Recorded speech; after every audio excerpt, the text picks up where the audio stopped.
They were sentenced to 2 years confinement back in August.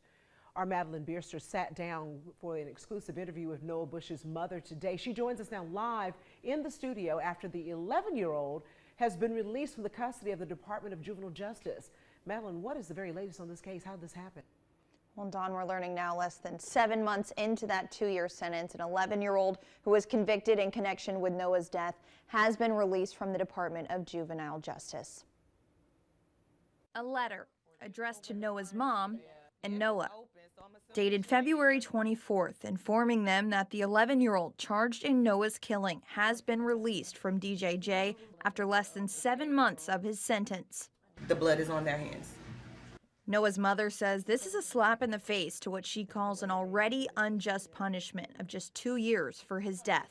Until my last breath, I will always fight for justice for Noah. It was 186 days to be exact from when those 2 boys were arrested till when this child was released. According to the family, they do believe the 10-year-old was released as well.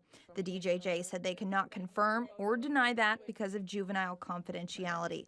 The DJJ also tells me since the 2 boys were sentenced to a 2-year commitment, that can mean in custody in a facility or out in the community. I was told that they would be gone for at least 2 years.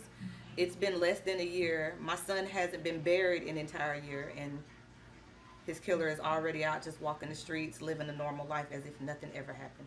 The Wayne County Sheriff tells me they weren't aware that these 2 kids were released either until one of their deputies saw the 11-year-old at a family member's house. Wayne County and the state of Georgia truly failed my family. This is not justice. I feel like more time should have been given to these juveniles, and I do believe that at least one of the 2 will most definitely reoffend. I reached out to the Wayne County School Superintendent to ask if these 2 boys would be allowed back into the school system. Superintendent Tony Williams told me, quote, "We follow state law."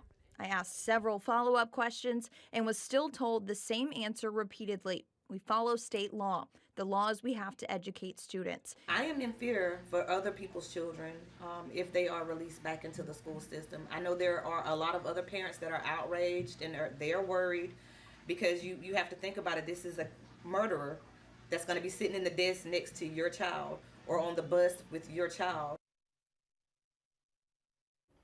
The 11-year-old was released, all while a restitution hearing for Noah's family is still set for this Thursday. A school board meeting just began at 6 o'clock, and Noah's family, along with many supporters, are expected to show up and demand answers as to if these 2 boys will be sitting next to their children in the coming days. Reporting live in studio, Madeline Bierster, WTOC News.